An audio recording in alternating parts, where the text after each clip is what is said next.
her first performance. It had been her first performance in 5 years.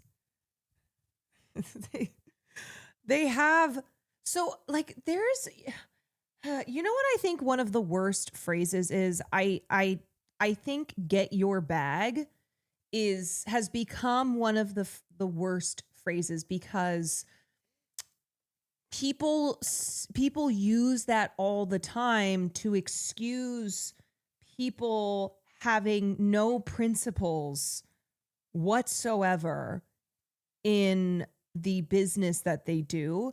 And a lot of times it's applied to people who are already rich. Like, get your bag? Why are you saying that about Louis C.K.? Why are you saying "get your bag, king" in a non-ironic way about somebody who already has a bag? It's like the word sellout is out of our cultural lexicon now. Oh, I see. The word sellout is out of our cultural lexicon. Now it's just get your bag. Look, you know what? These comedians need to get their bag. What do you mean these comedians need to get their bag? What do you mean by the word need? And also, why are you acting as if these aren't some of the wealthiest comedians alive? Like, they got private jet money, okay? Get your bag should be limited to wage slaves working at large corporations, not the wealthy. The concept of rich people getting their bag is not a concept that should exist. Rise and grind. Aziz Ansari is wealthy. They're all wealthy. Yes. Some of them are some of the richest comedians, like Louis C.K. and Dave Chappelle. They're like rich.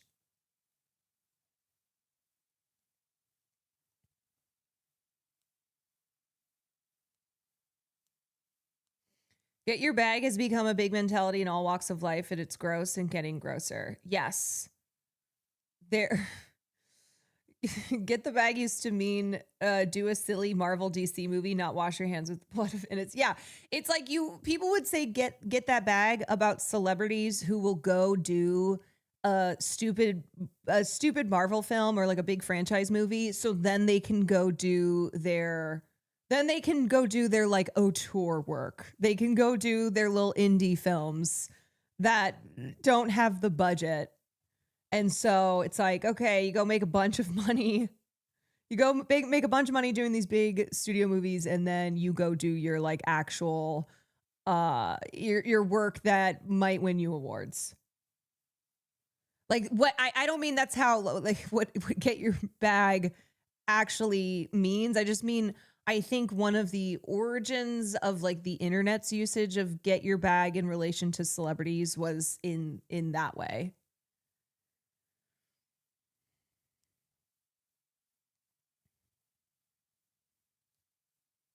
Aziz has a movie coming out with Keanu Reeves. He's not hurting for money. No, he's good. Also, he's got that TV residual money. Like he has a lot of money.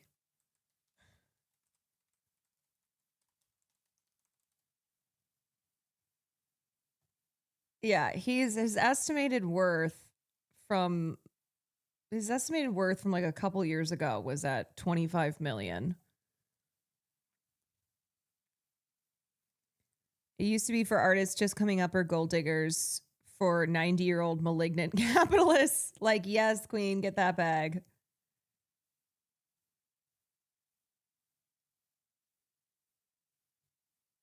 Yes, that's a great way of putting it. He has can say no money. Absolutely. He has can say no money. I mean,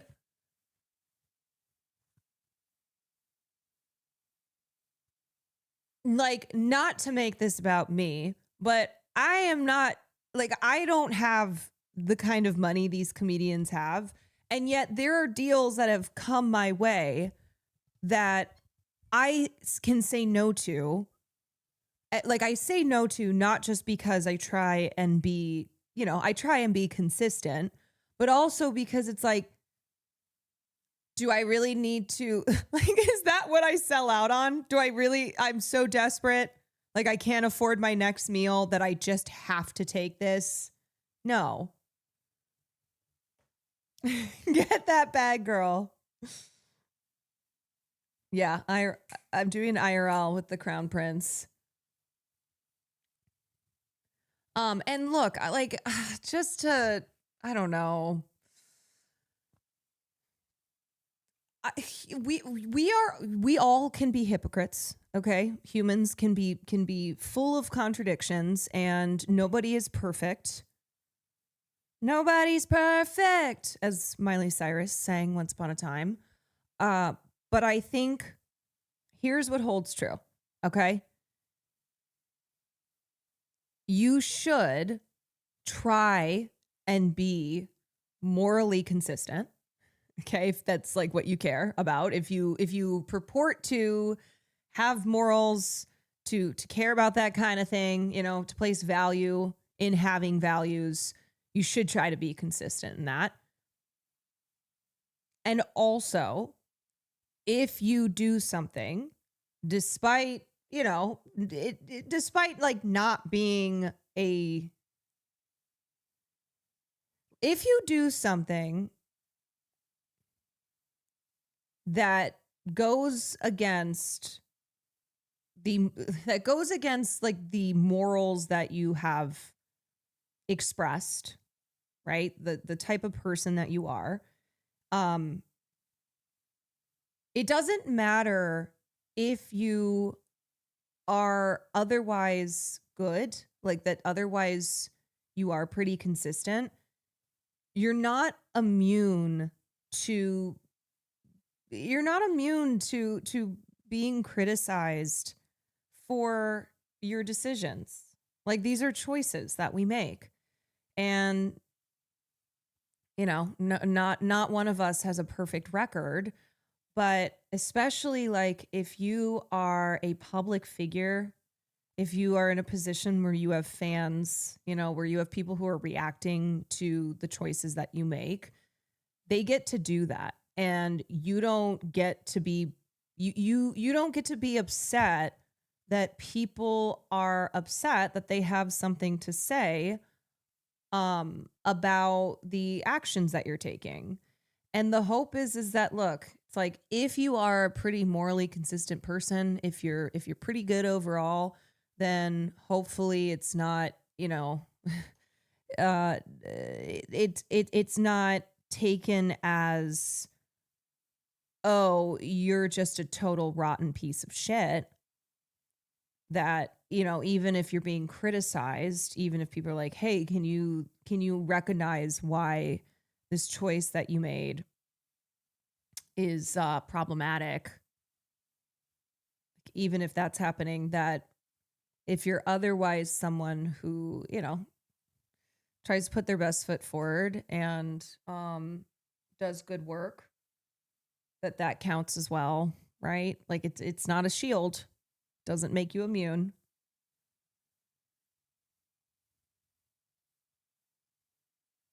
Good decisions don't give a pass for bad ones. What does it actually buy? We've become very good friends over a fairly short period of time. It appears to buy influence. We are with Saudi Arabia. We're staying with Saudi Arabia. It buys silence. Mr. President, we addressed the murder of Jamal Khashoggi, sir. Thank you very much. I appreciate it. It buys power. Deputy Crown Prince, thank you very much. This was a great day and a great honor. What price did we really pay? What price did the world pay? And now it's time to keep our eyes on just what it could buy in a second Trump administration. We really have a great friendship, a great relationship, and I think we'll probably only get better. Great. GREAT.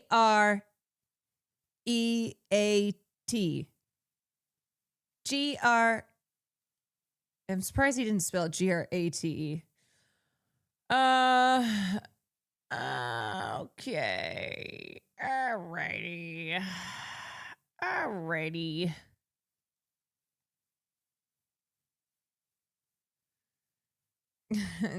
U.S. comedian Shane Gillis said on his secret podcast that he turned down a significant bag for an appearance at the festival, even if they doubled their offer. I took a principled stand. You don't 9/11 your friends. Yeah, the other thing is it's like these people are so fucking rich already. They're so... It was like when Beyonce was paid, what, $25 million to perform in Dubai. Threats involved. And then the company finally blacklisted this Saudi client. With the transactional president. Crown Prince, thank you very much. Thank you for being here. And now, as we head into a second Trump administration, the question is, what more do they want? How would you describe the relationship between the United States and Saudi Arabia? I think it's fine, but with me it will be GREAT, great. The host of GREAT. the FIFA World Cup 2034 will be Saudi Arabia. What we're seeing with Saudi Arabia is unprecedented because of the sheer amount of money that they put in. Kareem Zidane is an investigative sports journalist. They're investing in absolutely everything. All Ramayan's Oh, I forgot to show something that I wanted to show in relation to the film festival. Here's a post by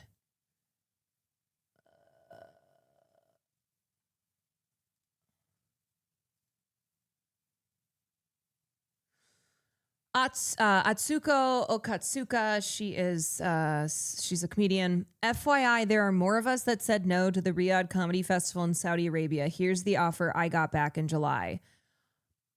Hi team, per our conversation attached and below, please find the offer Atsuko to perform at the inaugural Riyadh Comedy Festival. The Riyadh Comedy Festival is being produced by Sila Company, a leading event producer in Saudi Arabia, renowned for organizing Riyadh season. Offers are coming in through Redacted. The dates we would target if you are into this would be in between Portland and Denver, 10-2 to 10-5. Fee Redacted for you to perform at a 600 to 900 seater. You could do 60 to 75 minutes. You would do 60 to 75 minutes. They would also provide 2 hotel rooms and local ground. We are responsible for flights. There will need to be a reasonable number of posts to support the date, both story and grid. This is essentially an endorsement as they will have global marketing for the festival. The money is coming straight from the Crown Prince, who actively executes journalists, people with non-legal drug offenses, bloggers, etc., without due process. A lot of the you can't say anything anymore comedians are doing the festival. They had to adhere to censorship rules to do it. Content restrictions. Artists shall not prepare or perform any material that may be... Okay, this answers the fucking question too of like, is anybody going to go on stage and say anything? Artists shall not prepare or perform any material that may be considered to degrade, defame, or bring into public disrepute, contempt, scandal, embarrassment, or ridicule. A, the Kingdom of Saudi Arabia, including its leadership, public figures, culture, or people. B, the Saudi royal family, legal system, or government. And C, any religion, religious tradition, religious figure, or religious practice. Isn't that interesting? The free speech, anti-cancel culture comedians who are part of that lineup who are going to have to adhere to this censorship, these content restrictions.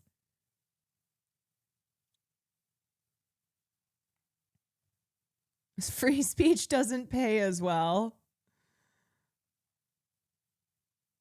Yeah, unfortunately not. That's what comedy's all about, baby. appearance at the UFC fight wasn't just about Trump. Sports have become a key part of Saudi Arabia's investment and influence peddling strategy. Kareem and his colleagues at Play of the Game mapped over 910 sponsorships from Saudi entities in 2024 across the globe. There's the ownership of the Premier League's Newcastle United, the creation of Live Golf, a competitor to the PGA Tour, sponsorship for the Women's Tennis Association, backing Formula One's Aston Martin. There's MMA, esports, equestrianism, wrestling, cycling, billiards, and a potential new venture into boxing. As a matter of fact, it might be easier to list the sports that Saudi Arabia hasn't invested in. Honestly, I can't think of one at the moment. The Saudis would call it investing. Others call it sports washing. Sports washing is the deployment of sports as a means of reputation laundering. When countries use sports and major sports events, for example, to distract from human rights abuses. When Saudi Arabia invests in sports, it's really looking for geopolitical influence. It's looking to recraft its own global image. It might not reap the most significant monetary returns, but I don't think that's what they're interested in from sports. They're looking at influence, and I think they're doing a damn good job about it, as much as I don't want to say that.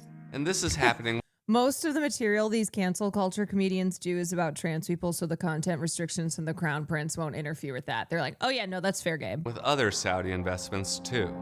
What's your take on the unabashed expansion of the Saudi investment fund into Silicon Valley? In 2016, then Deputy Crown Prince Mohammed bin Salman, or MBS, made a well-publicized trip to Silicon Valley.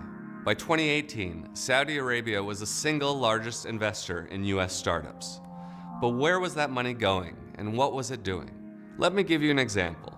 Twitter. When Twitter was a public firm, the Saudi Kingdom Holding Company was its largest outside shareholder, owning a bigger part than even co-founder and longtime CEO Jack Dorsey. But it wasn't just a financial relationship, as I've covered in my reporting.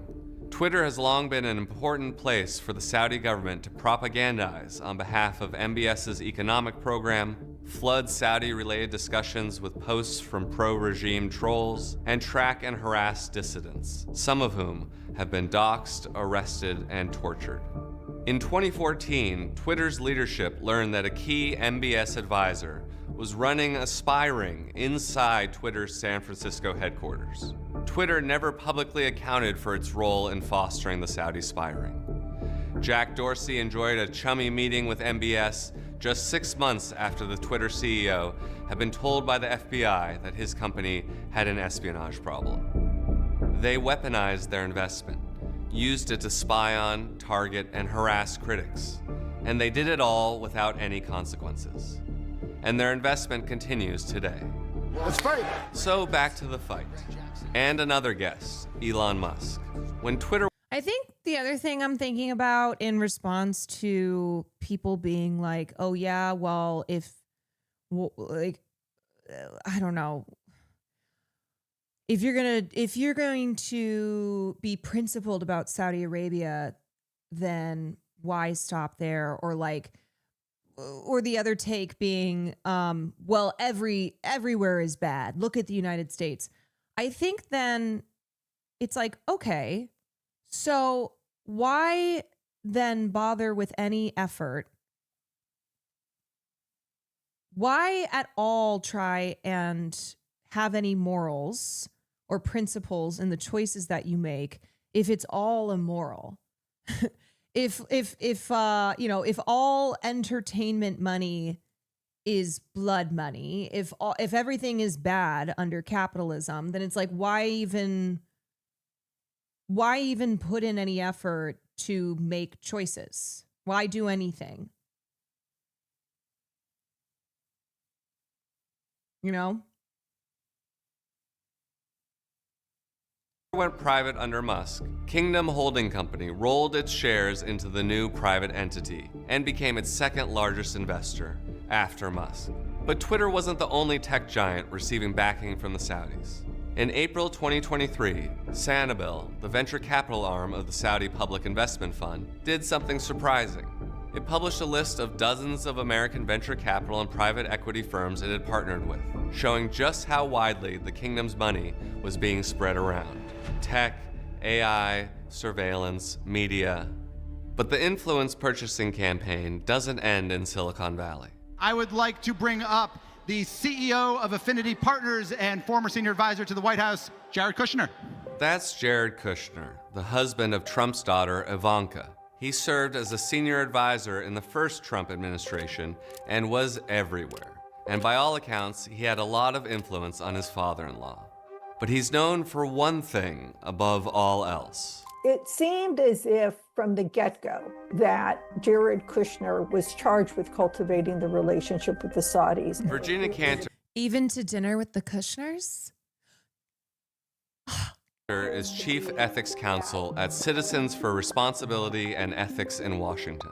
It appears to be that at the end of the administration, That line lives my the head payoff rent-free. was a $2 billion investment in this investment fund. Just months after leaving the White House in 2021, Kushner's newly minted investment group, Affinity Partners, secured a $2 billion commitment from the Saudi Public Investment Fund, or PIF. The news raised a lot of eyebrows. Some next-level sleaze and grift going on right in front of our eyes. This is just putting a price tag on American foreign policy. I've been in this business 40 years. This is extraordinary, unprecedented. I've never seen anything like it. The reason it was so egregious, he had no experience in that field. The panel responsible for screening potential PIF investments reportedly voiced serious concerns about Kushner's lack of experience. But the board was overridden by MBS, the de facto leader of Saudi Arabia. That news raised even more eyebrows. Isn't that a nice story of friendship? Things you do for your bros? MBS proved to be a close ally to Kushner in the first Trump administration, working closely with him on various Middle East diplomatic negotiations. They worked so closely, in fact, that MBS reportedly told others he had Kushner in his pocket.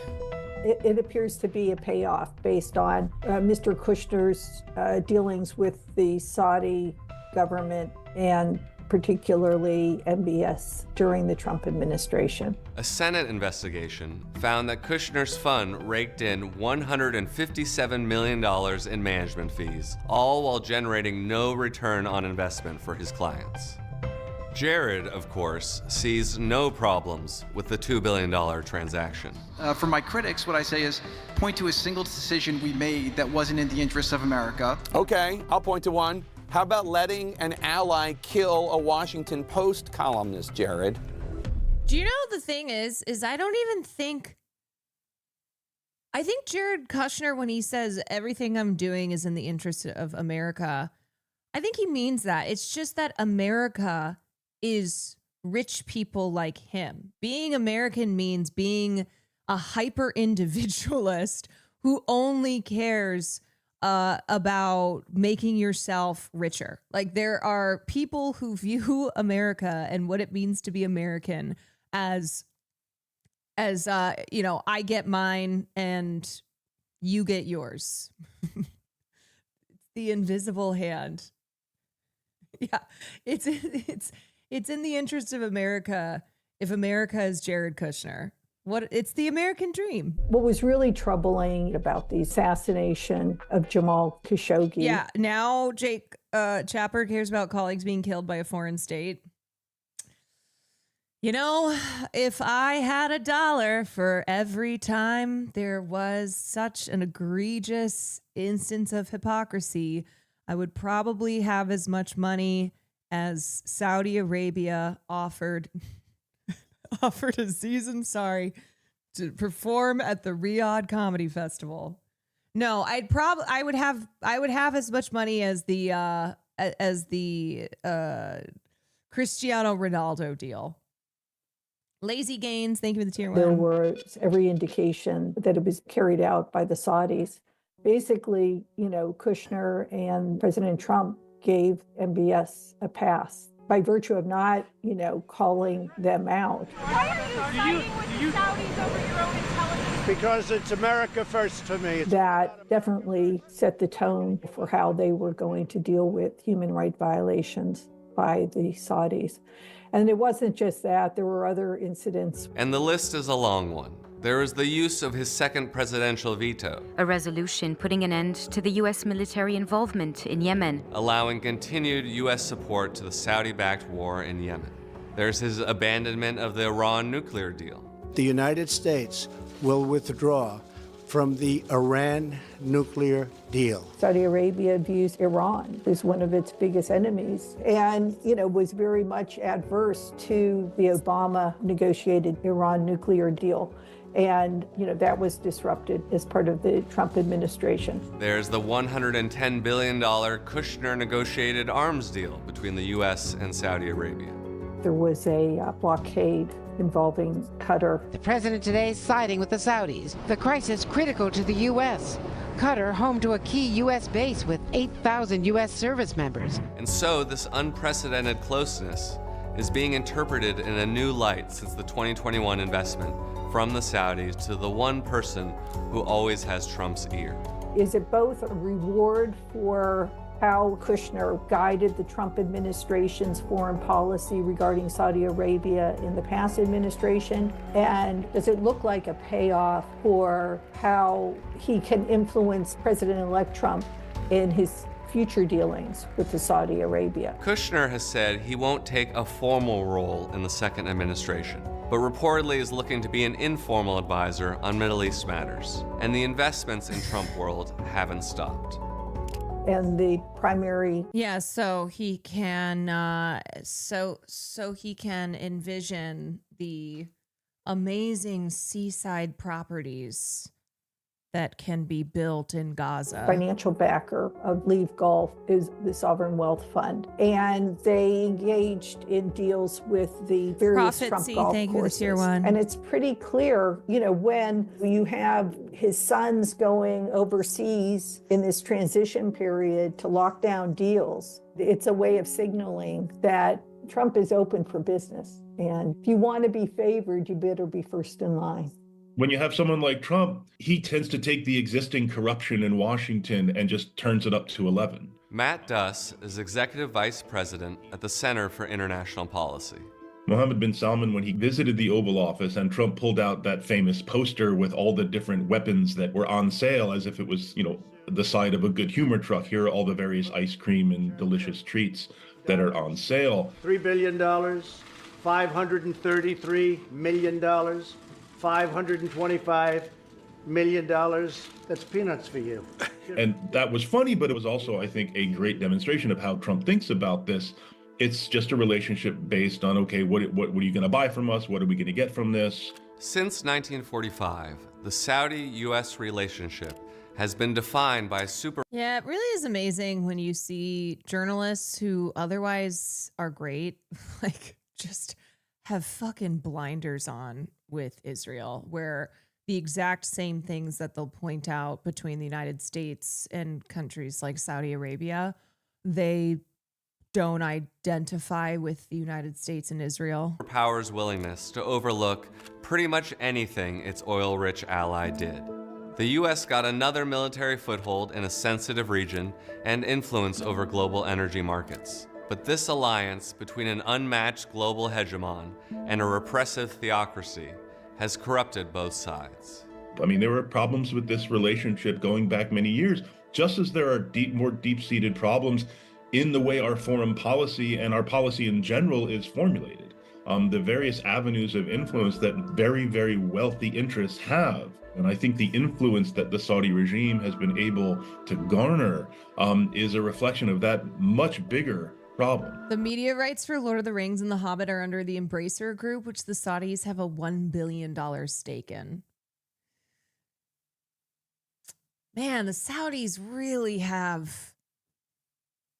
They really have their hands in a lot. And they are exercising that influence, especially in their efforts to secure a U.S.-Saudi defense pact. Securing an agreement in which the United States committed and guaranteed to protect Saudi Arabia, it's a sign of approval from a global superpower. It's a kind of normalization, of Saudi Arabia to say that you're just another normal country, and this is how normal countries behave. Saudi Arabia has worked hard during the Biden administration to secure a defense pact with the U.S., despite Biden's promises to get tough on the Saudis. Make them pay the price and make them, in fact, the pariah that they are. They came close to getting it. And I think we're going to see that kind of approach continuing, essentially trying to bid up the United States to get as much out of the United States in terms of commitments and support into the future. Would the United States get anything that's remotely worth a commitment of sending young American women and men to defend this regime? I think the answer is clearly no. As the second Trump administration begins, with all of its financial ties to the country, what more could be on the table for Saudi Arabia? Certainly we should be aware of the acute danger of Saudi influence in a Trump administration. But ultimately, if we really want to solve this problem, we need to Where understand did they get all their money? Oil. that it goes much deeper and is much more longstanding than just with Trump. These billions pouring into sports leagues, entertainment companies, tech firms, what